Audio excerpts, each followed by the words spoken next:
Today we're speaking with the ambassador to Honduras from the United States, the Honorable Laura Dogu, and nice to meet you. Nice. You're a Texan?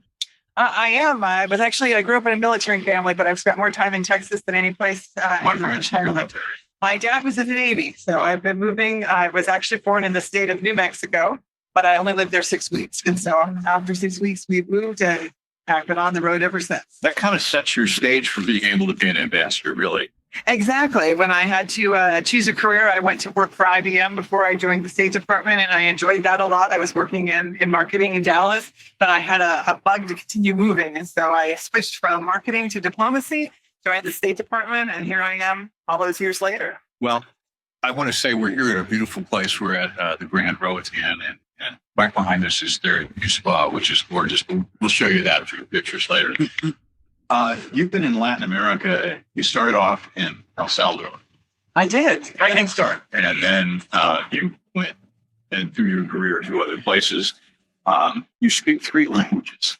I do. Although I didn't speak any when I joined the State Department. We have an outstanding training facility in the Arlington, Virginia area.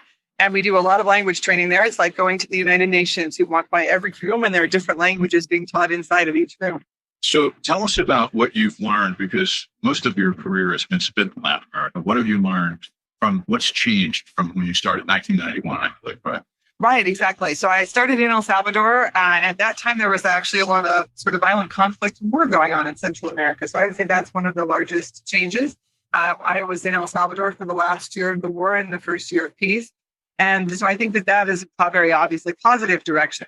On the negative side, I think that the amount of criminal activity, unfortunately, across this region has really bloomed as narcotics groups have really grown and gained a lot of power. And then, unfortunately, a lot of that is due to, demand for narcotics both in the United States and Europe, but it's just due to also increasing activity between gangs and things like that in a lot of these countries. Well, the countries are basically impoverished, and they're looking for fast money. And like anybody that I've seen anywhere that's related to that industry, it's fast money, and it's not a lot of hard work. That's good. You at risk. How do you mitigate that? What's the plan? Well, we have a broad focus. Obviously, there's a law enforcement component to that. So our Drug Enforcement Administration works very closely with a lot of the governments of the region to try and target these criminal groups. We also have a lot of law enforcement activity from the Department of Homeland Security. They obviously have a particular expertise in focusing on anything that's crossing borders as of a criminal nature. And so they have a lot of capability in that area. But really the answer gets back to where you started, which a lot of times is poverty that drives a lot of this. So we have to amplify what we're working on and not just focus on this from a law enforcement perspective. So a lot of what we're working on here in Honduras is really what I would call the softer things. We're working on economic growth. We're working on issues involving gender-based violence. We're trying to enhance democracy here. And so there's a lot of things that go under these very simple little words, but all of them contribute to such a more stable and growing society. So you've served 3 presidents now. Might have been more than that in 30 years. Yeah. Since you've been an ambassador, right? 91. Not when you became first time you became an ambassador was I was nominated by President Obama. I also served during the Trump administration and now under the Biden administration. Do things change with the State Department as far as the direction during a change of administration? Well, certainly there are always changes because when a new administration comes in, they're going to have new policy priorities. But oftentimes in our foreign policy realm, a little bit less than perhaps in our domestic policy area, those changes are not necessarily terribly dramatic. So different administrations will have different priorities and put their resources in one area versus the other. But a lot of the broad concerns in the world remain the same, and we have to continue to be focused on that. Migration, regardless of which president you are, migration from Central America, for example, is a concern. How they want to address it may change a little bit, but it's going to remain a top policy priority. And it's very difficult to control that because a lot of people are being told to go elsewhere by their own governments. Well, it is a challenging problem. There are both pull factors and push factors. And so some of it is what's going on here in Honduras that may encourage people to leave or in other countries. But there's also things that go on in the United States that encourage people to go there as well. Obviously, we have a tradition of freedom, and if people feel like they're at risk in other countries, they may choose to go. But we also have some labor shortages in the United States recently, and word gets through. People that are looking for economic opportunities oftentimes will travel to the United States to try and take advantage of that if they aren't able to find solid employment in their home country. So I have to ask, what does an ambassador do on a daily basis? Because if you watch the movies, somewhere in the end, Matt Damon comes in and kills all of the security, because he's pissed off. So far, here I am. Okay. No security attacks of that nature. Oftentimes, those sorts of things happen at what looks to be very fancy diplomatic receptions in Vienna or something. I have yet to be invited to any of those sorts of meetings. Sorry, you're out of luck. So let's just talk about what a typical day of an ambassador looks like. It's actually kind of interesting, and I'll just use my day yesterday here in Roatan as one perfect example of the broad variety of things that we're working on. So I started off yesterday meeting with law enforcement agents and prosecutors from across the hemisphere that are looking at the issue of trafficking in person and sexual exploitation of migrants and things like that. So that was number one. After that, I had the opportunity during the course of the day to meet with the mayor of Roatan, Ronnie McNabb, to talk about what's going on here in this area, how we can support economic growth, how we can help enhance security, that sort of thing. I met with the American community while I've been here because it's important for me as the American ambassador. My number one job is the protection of American citizens here. And so I needed to hear from the American community. We have volunteers that help us out if there are problems. I spoke with them, and then I had a town hall meeting and invited any Americans that wanted to come and talk to me to talk to me. I've met with the representatives of the Honduran National Police that are here in order to talk about what's going on with the security situation and how we can make sure that American citizens and American investment here on the island have the protection that's necessary. I visited the Roatan Marine Park yesterday because I think environmental protection is absolutely essential. And as part of that stop, I had the opportunity to visit a wastewater treatment facility. So it's far from glamorous. In many cases, I finished up with sewage. But, it's very vitally important in order to protect the beautiful environment that we've got here in Roatan. And I need to understand how we can support those efforts. I know that the sexual trafficking of persons and exploitation is a big deal. Explain what the goal is. Well, the goal is that nobody should be victimized either while they're in their own country or while they're being choosing to migrate to other countries. And what we found a lot is that women in particular are oftentimes vulnerable to this, but all migrants in particular are also vulnerable. But they can be tricked. They think that they're perhaps being offered a job at a restaurant in the United States, but unbeknownst to them, what they're actually doing is being forced into prostitution.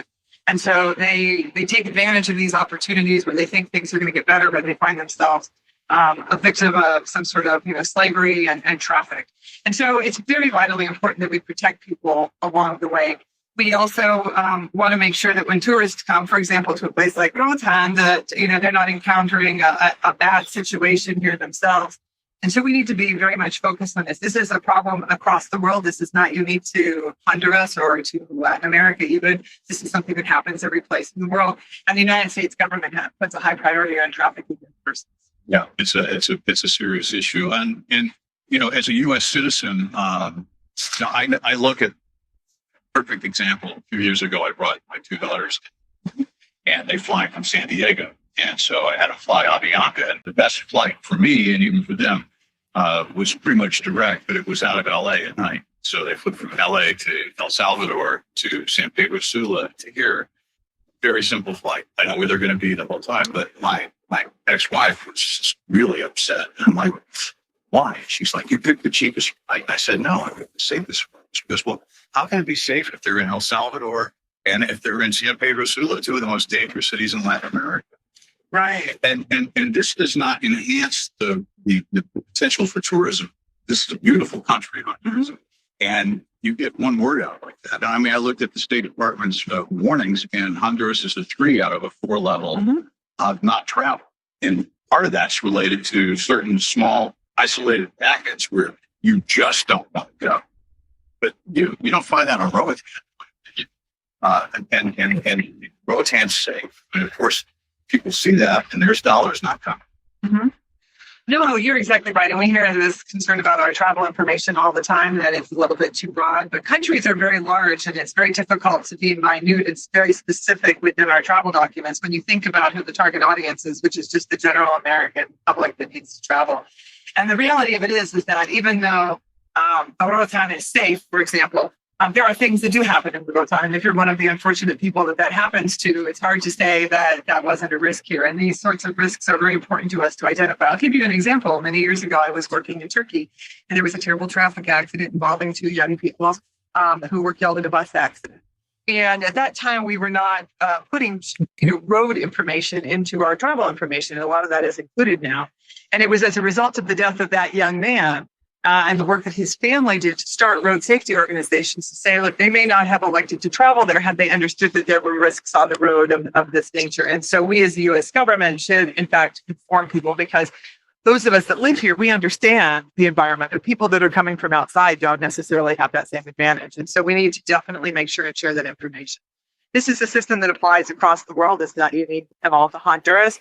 And the criteria for the different ratings are standardized across the world. So if you're looking at something here in particular, we're saying that you need to exercise this type of caution and recommend thinking about it because of the high levels of crime every place. And we don't know that somebody who's just coming to Roatan isn't going to either take the plane or ferry, go someplace else in the country as well. And so we don't sort of give subcategories or some regions about that in almost every single case. Yeah, no, it's very difficult to control that because people make up their minds and just decide, I'm going to go backpacking, and they hit the road and they really have no plan and they really have no understanding. I worked running the hostage recovery fusion cell out of the FBI for several years, and I can tell you that many Americans completely disregard all of the advice that we give, even in the places that you would think it would be obvious that you really shouldn't go, and they take themselves there and find themselves into very difficult conditions. And so we're trying to help.